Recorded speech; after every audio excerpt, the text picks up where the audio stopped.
Hello everyone. तो आज आम +3 फोर्थ सेमिस्टर जो मानकर हिस्ट्री GE2 अच्छी तो से मुझे सिलेक्टेड 4टी long question with answer discuss करी। तार मोर कथा कही रखु कि पिलांकर कहबार अर्थ हूँ सर मोर बैक लगुच। मुझे कथा कहूँ मन रख क्वेश्चन अच्छी क्वेश्चन जो ब्लांक अच्छी से गुड छाड़ू ना अकॉर्डिंग योर क्वेश्चन अनुसार किसी ना कि लिखापी चेष्टा करूँ। ब्लांक आदू छाड़ू ना जहाँफल एग्जामिनर किसी ना कि तुमको मार्क देकी सी पास आउट करने चेष्टा कर। तो मैंने जब ब्लांक छाड़ से मार्क कौटी दब से बैक लगी जाए।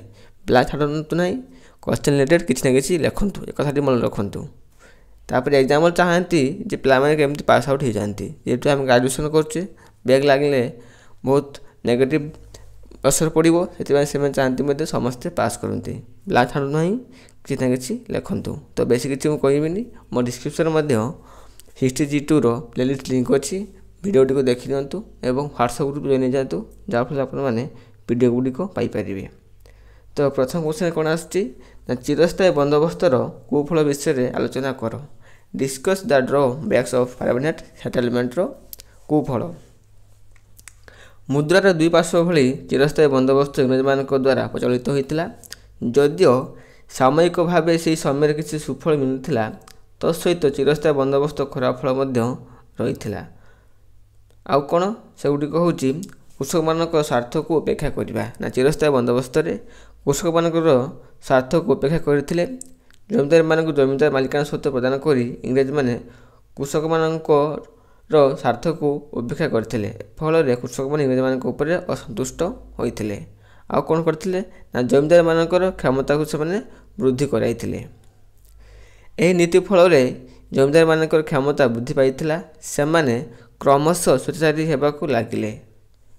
आउ कौन ना सेमानकर दमनलीला और स्वैच्छारिता अन्य मान प्रति अतुष्ट होगाकू लगिला एवं परस्पर मध्य विशृंखला सृष्टि देखा देइथिला।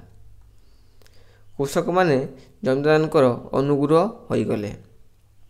जमीदार मानकर द्वारा पात्र हेले कृषक माने निर्दिष्ट कर व्यतीत अधिक कर देवाक बाध्य कराइले। प्रतिवाद स्वर उठाइले जमीदार माने धमक देइथिले फल कृषक माने सेमानक द्वारा अनुगृहित होबार लागिले। कंपानीर क्षति पहुँचला। यह नीति द्वारा कंपानीर मध्य क्षति साधित है जेपरिक राजस्व बढ़ाइबा कंपानी हाथ में थिला फल भूमि उर्वरता अम्ल वृद्धि पाइले सेमाने राजस्व बढ़ाई पारु नथिले। राज्य स्तर में राज्य विस्तार सह कंपानी कर्मचारी मान संख्या वृद्धि प्राप्त है से चाहिदा को कंपानी पूरण कर पारा ना तार नेगेटिव असर पड़ा। सूर्यास्त नियम गोटे भयंकर नियम था। ए कौन था यह नियम अनुसार एक निर्दिष्ट दिन में जमीदारी माने कंपानी कार्यालय राजस्व दाखल करने बाध्य होते।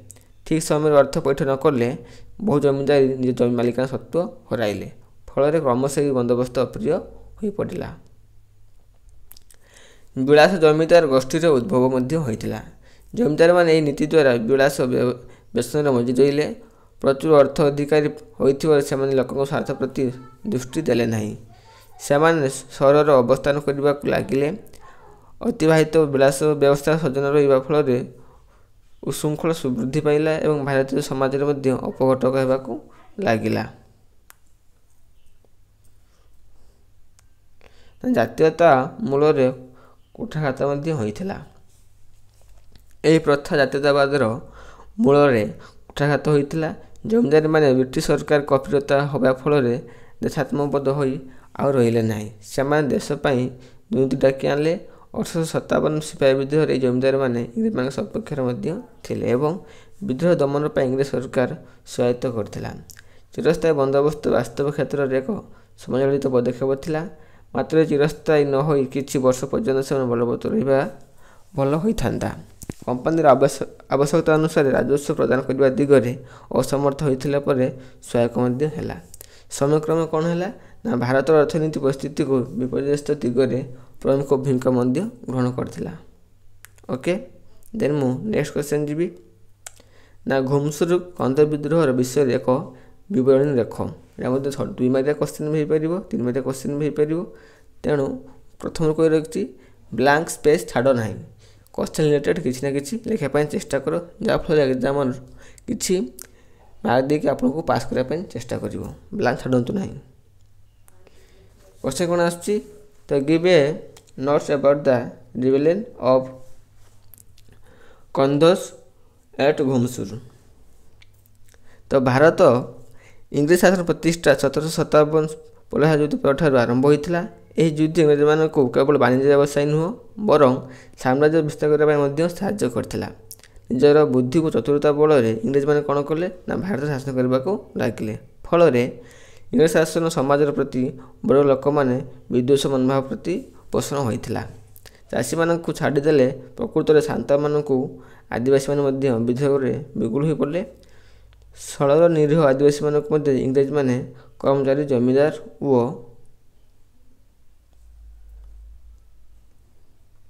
साहूकार अत्याचार शोषण लगी। विशेषतः अर्थनीति क्षेत्र में आदिवासी मैंने शोषण शिकार होते। कंध कल सांतल आदि आदिवासी मैंने विद्रोह करने को लगिले।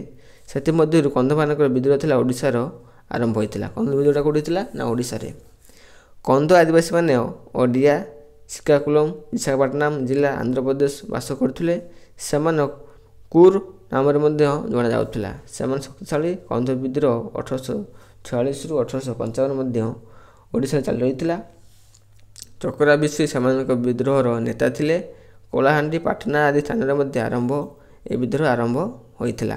प्रथमतः कौन होता ना प्रथमतः इंग्रेज मैंने मेदिया प्रथा उच्छेद करदे। जो प्रथा द्वारा से जमीर रबली देउथिले। यह प्रथा उच्छेद पर इंग्रेज सरकार जो मानक पठाई से कंध मैंने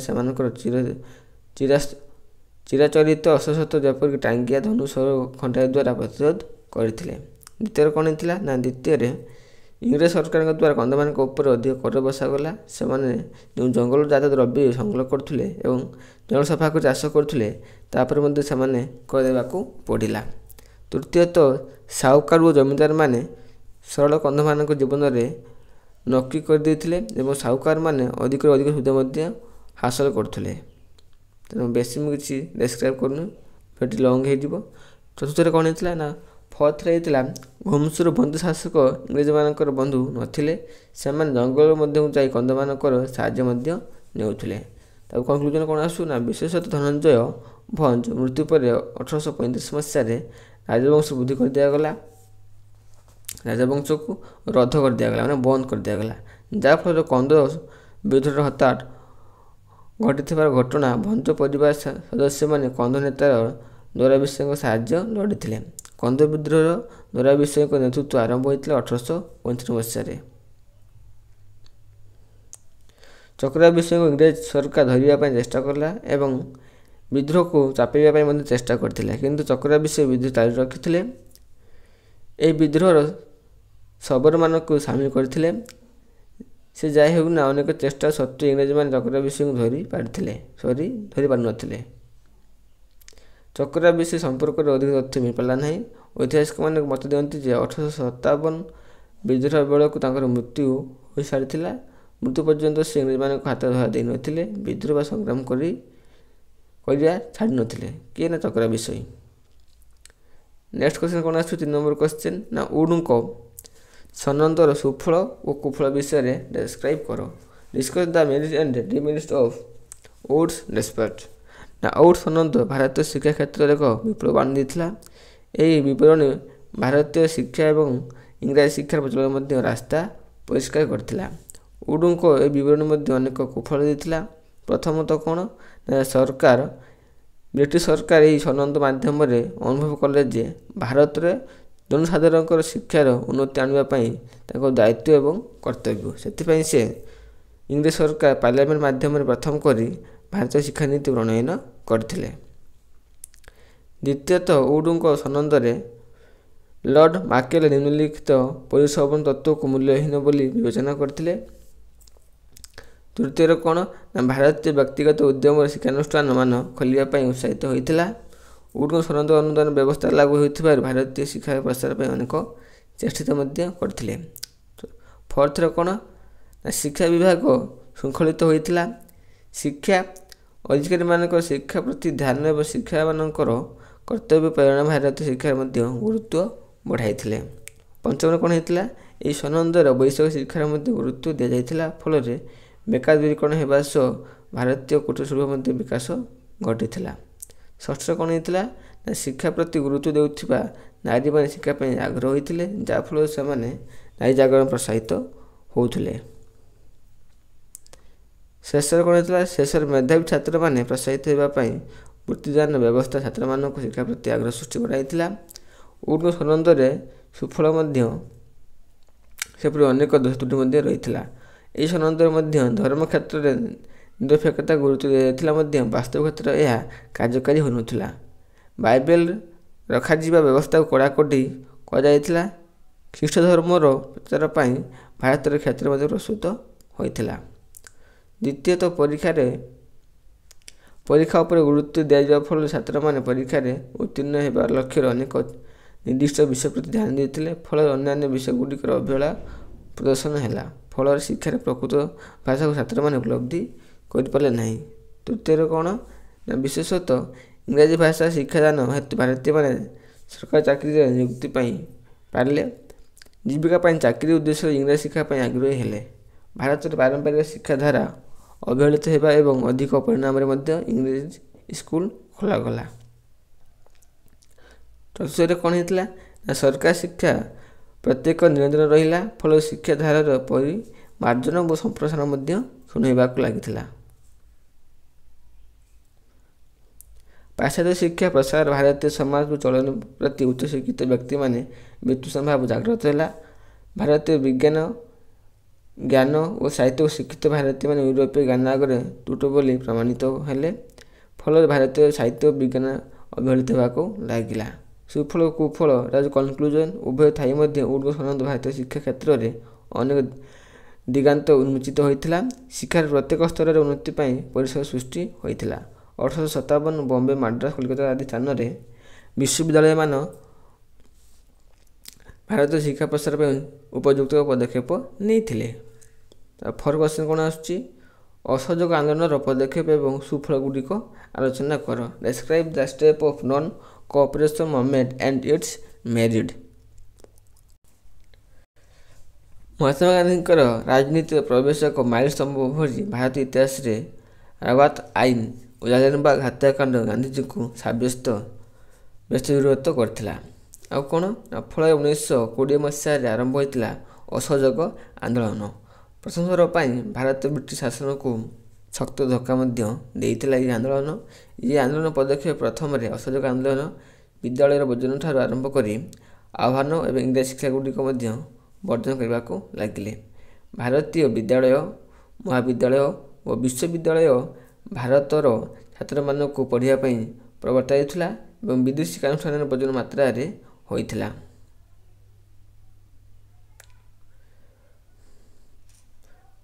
ଦ୍ୱିତୀୟ ପର୍ଯ୍ୟାୟର ବର୍ଜନ ଓ ଭାରତୀୟ ବ୍ୟାରିଷ୍ଟରମାନେ ମାଷ୍ଟରମାନେ ଓକିଲ ବା ଏଡଭୋକେଟମାନେ ଧନ ଉପାର୍ଜନ ଅପେକ୍ଷା ଦେଶର ଗୌରବ ରକ୍ଷା କରିବା ପାଇଁ ଚେଷ୍ଟା କଲେ।